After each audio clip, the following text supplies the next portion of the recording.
And for some people, they feel like they don't have to do that work, right? Because they just don't really think about it. And, you know, I talked to some people. I talked to my wife's family about Calgary and what Calgary's like. And they said it's like the conservative part of the United States. It's like the Texas. I've heard it's like the Alabama or the Mississippi of the United States. And I've asked a lot about Black people and like Black Lives Matter here. And people have said, you know, here in Calgary, being Black isn't necessarily like fearing for your life. Like, can't remember the last time a police officer shot a Black person. But Black folks here say they know it's different to be Black. They know people are watching. They know that people grab their purse a little closer, that people follow them in the stores. I'm looking at some of the Black people in the crowd right now, and they're nodding. They're like, yeah, that happens here, right? And the thing is, when you're a person who lives at multiple identities, your sole identity is not just that you're a Calgarian, one of my new favorite words. It's not just that you're a planner or an engineer. When you have multiple things you're holding, you live at the intersection, right? And your mind is constantly racing about what that means. And so for me, as a queer woman of color who's gender non-conforming, who likes to wear suits and ties and not dresses, I never know. When people treat me differently, when I'm physically pushed out of a bathroom, when people stare at me at the airport and TSA takes me aside because they can't figure out what button to press, when people cross the street when they see me coming, even though I'm really short, I'm not like an imposing person, whether or not you think I'm a dude or a lady, like I'm just a small person, and I smile, I have dimples. But I never know why people are so worried, right? I have to think, are people staring at me because I'm a woman? Are they treating me differently because I'm a woman? Are they disrespecting me because I'm a woman? Or is it because I'm Black? Or is it because I'm gay? Or is it because they can't tell if I'm a woman? I don't know. And so I have to know constantly that all of those things are in play. And I'm constantly thinking about it, constantly. It's like being a student and taking exams. And when you're in exam time, you're like downing, you know, the coffee, I think it's Tim Hortons here. You're just downing it, right? And you're just like staying up all the time. You're like, I just gotta get through exams. I just gotta get through exams. And so you don't ever really fully relax, right? We've all been in those periods, whether it's exams or a deadline at work, you just never fully relax. You're always just working, working, working, and on guard. That's what it's like to be a person who lives at multiple intersections. You're just always awake. You know, we started to say, stay woke, because that's what it's like. You're just constantly thinking about the many reasons. So when I do work as someone who's planning a community, I'm thinking about all of these intersections. I'm thinking about how single women late at night are gonna like walking along this strip. I'm thinking about all types of people who are gonna wanna be in this park. Is there a ramp? Is it accessible? I'm thinking about all of those things because I don't know how not to. I don't know how not to do this work intersectionally. But if you don't have to think about those things, it's because you have privilege. And you can't talk about oppression and power without also talking about privilege. And so if you are one of those people, and often it's white, straight men, but all of us have privilege, right? I have more privilege than most of my cousins because I have a law degree. And because I've been lucky enough to travel, to experience the world, and so I have to think about my own privilege. We all do. And we have to catch ourselves in those moments when we're not thinking about it and ask ourselves why. Is it too hard? Is it just not our issue? Are we just too busy? And we have to think about the people who are 10 times busier than us because they're doing 3 times the work, right? As men, you're just not doing as much work as women in the workplace. You're just not. All the things we have to think about and do and plan for. And as women, you're not doing as much as queer women. And the layers just keep going, and we have to be okay with that. And sometimes, when people think about things like race and privilege and oppression, they just want to cry because it's so overwhelming. They're like, I can't do anything about this. You know, there's people who don't have enough food to eat, who live in poverty. Those are overwhelming problems too. But we still have agencies, and we still give money as people. We still donate canned goods. We still try to help a little bit with things like that. So why can't we do that with oppression? Why can't we do that with racism? Why can't we do that with power and privilege? You can't just cry and be overwhelmed. The other thing people do is get super defensive. So right now, there are some people here who are like, this is just really not what I came to hear about. And I don't even know why we're talking about this. This isn't about resilient infrastructure, right? And people get really defensive. And there will be some people who will talk to you after and will say things like, well, I never do that. I mean, I know they have that problem in the States, but we don't really do that here. Or yeah, I have a friend who does that, but I don't do that. And we have a term for this. It's called white fragility.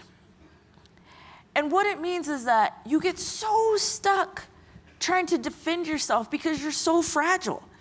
It's like you're Dawson. You're just crying all the time, right? And women and folks of color, we've been in these rooms where we're like, hey, you know, this thing happened, and we want to talk about it, and we want to help you make sure you don't do it again. And then we hear, oh, but it's so hard for me. I've been trying so hard, and I just don't know what to do. And it's when you're fragile. So it could be white fragility, it could be male fragility, it could be any type of fragility. But it's when you use that guilt, and instead of doing something productive with it, you make it about you.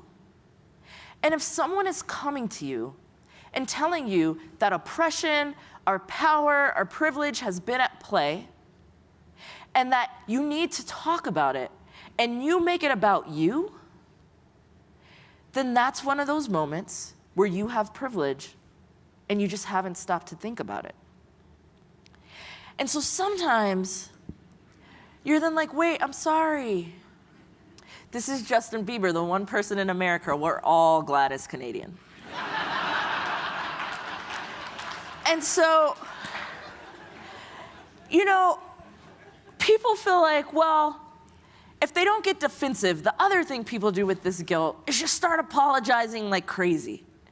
Every time they see a black person, they're just like, I'm sorry. I'm sorry. I don't know what to do, I'm sorry, right? And it's like, that's also not helpful. You can't just apologize all the time. That's why this guy is useless. We want no more of Justin Bieber's apologies. We just want him to move back north. Because at some point, apologizing doesn't do it either. You have to actually do the work. And so this is Drake, the person we're all happy is half American. And Drake and Rihanna have this song, Work. It's not the best song in the world because they just say work over and over and over and over again. But that's what you have to think about when you're thinking about power and privilege. It's just work. You just have to keep working at it.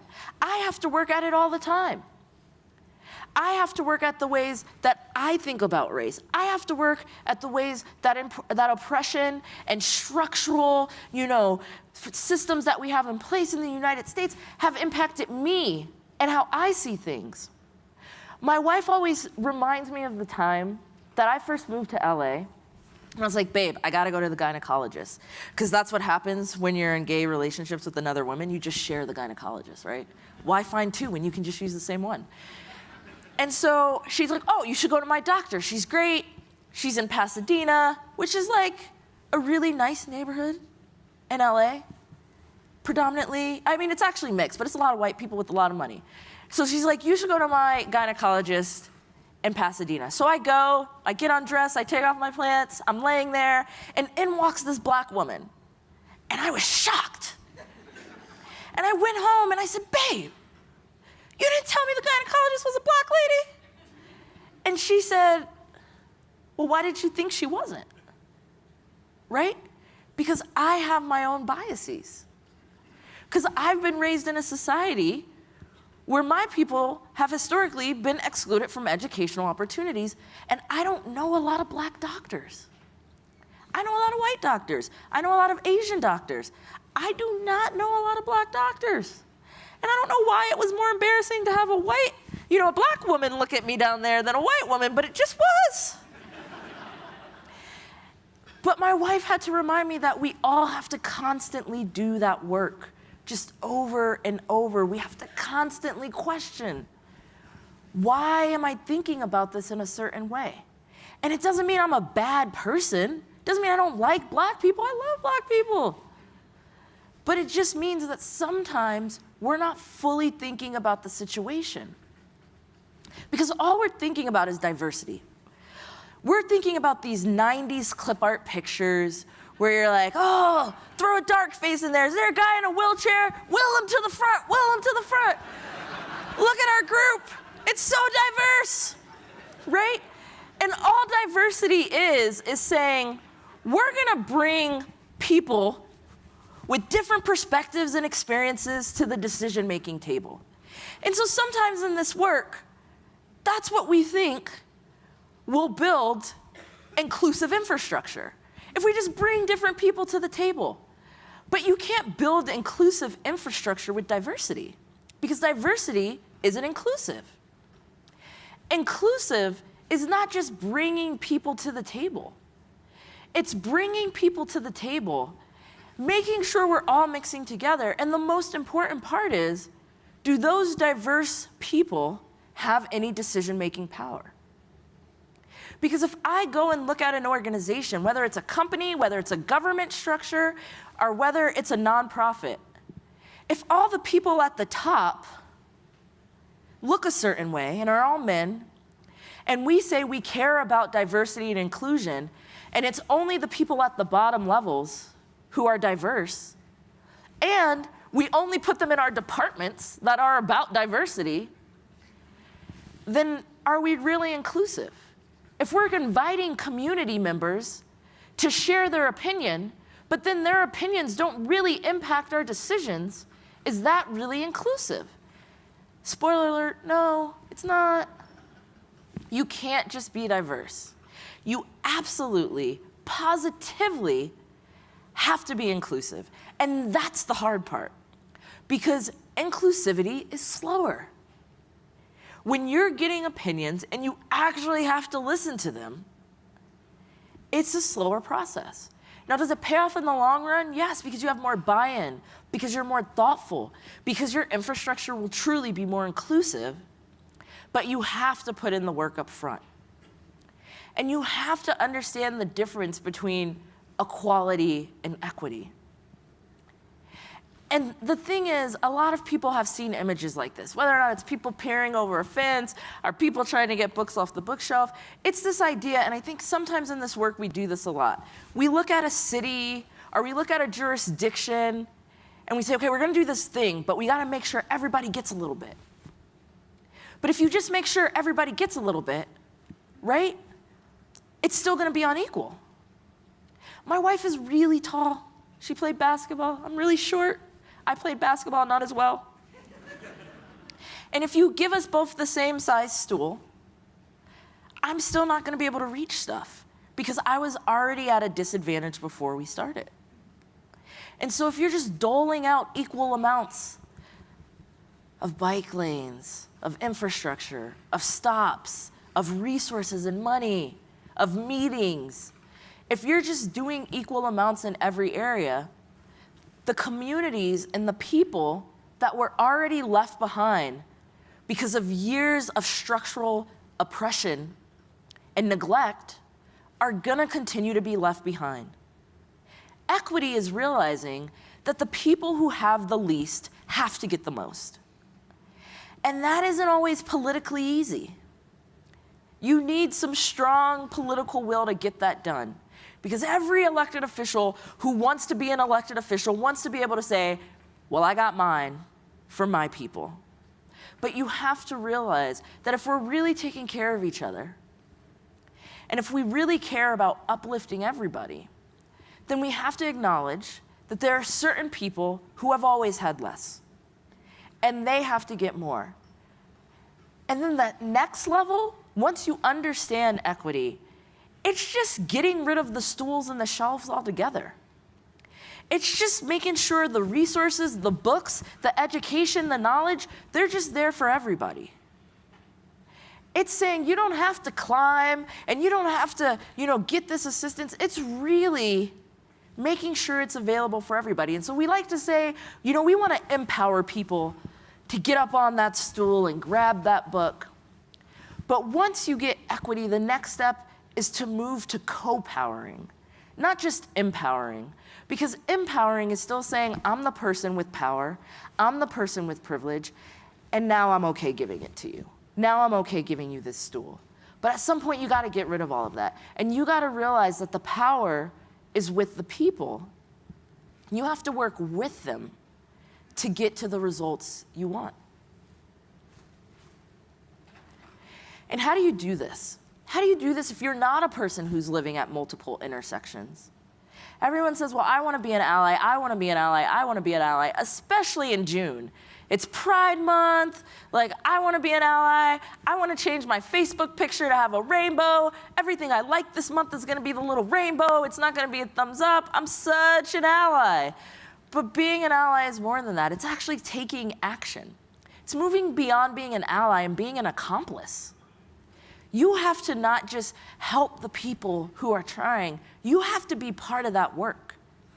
You have to do something and not just stand by while the women in your department, or the people of color in your department, or the people who have immigrated in your department, while they're doing all the hard work. You can't just stand there and at drinks at happy hour and be like, oh my God, I can't believe Jim, he was horrible, but don't worry, I'm an ally, I got your back. You actually have to do something. When they're not at the table, are you speaking up? Are you being the voice for the voiceless who aren't in the room? And are you looking upstream? You can't just solve issues of oppression and privilege and power by just looking at what we have now. You have to look upstream to the root causes of those problems. So my wife's family, who lives in Calgary, we were talking about a project that was happening, and we were being explained that they were gonna build some traffic lights and stuff because it was by an area with a lot of Native people, and they had been, crossing the street because they drink a lot, and when they drink, they cross these busy streets to get back to their homes, and that's great, build crosswalks, build traffic lights, put out more lighting, I appreciate that. But if you're not looking at the root issue, if you were from this country, and not just because you think you're from this country, but you were actually here when the white people came, and then all of a sudden they came in, they took you away from your families, they put you in schools, they told you to assimilate, they told you to cut your hair, they told you not to speak your language anymore, you would be fucked up. As a black person, if I really ever thought about the fact that my people were taken from our country, put in chains, put in boats, carried over, told to do work for free, the second we said we don't want to do it for free and stop beating us, then the stereotype was that we were lazy because we didn't want to work for free. Okay.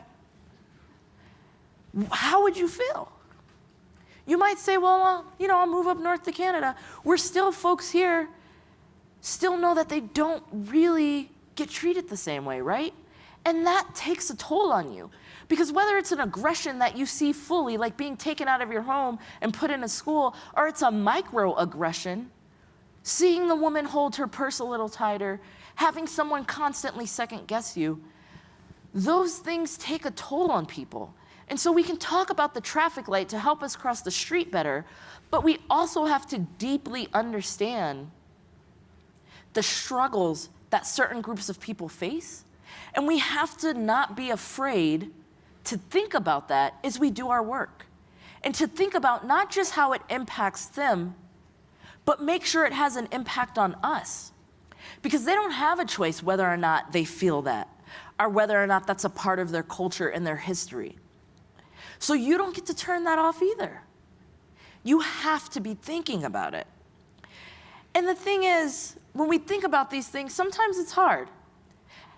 We all, at the end of the day, we want to do a project, we want to jump in the air, and we want to be like, that was fun, success. And I love this picture. I was overseas, and I said, I want to take a picture jumping. And my friend said, you can't do that. The cobblestone is unequal. Like, what if you hit the grate? What if you sprain your ankle? There's a long line of people, though. I'll see you. It'll be so embarrassing. And that's what we kind of think about when we do this work. Well, what if I say the wrong thing? What if I offend somebody? What if I mess up? But we only get really cool results, and we only get to get this feeling if we take risk. And it doesn't mean we have to be the best at something. As I said, I'm from Nebraska. It's flat.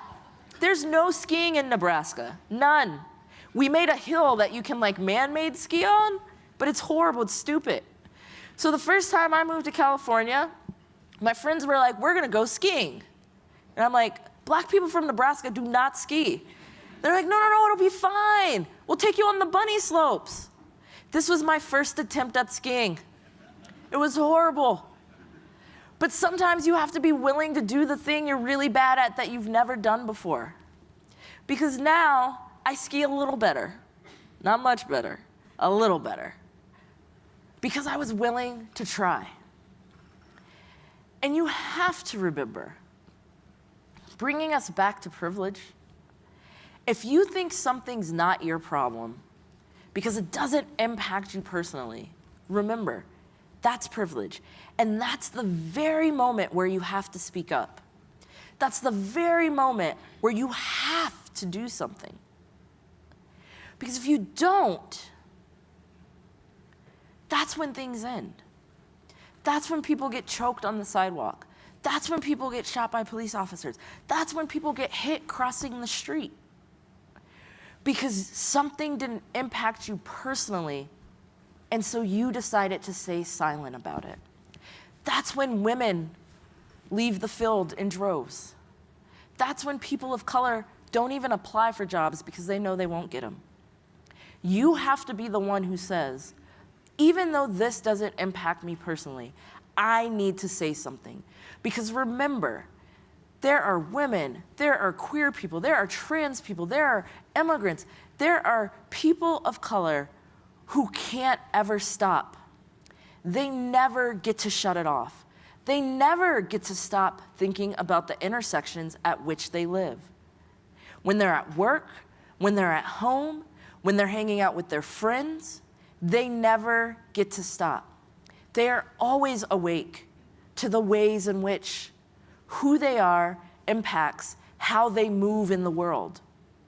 And so if it's your job to help people move in the world, then you have to be just as woke as those people. So you can enjoy your naps here and there. When it gets a little overwhelming, you can tap out for a second.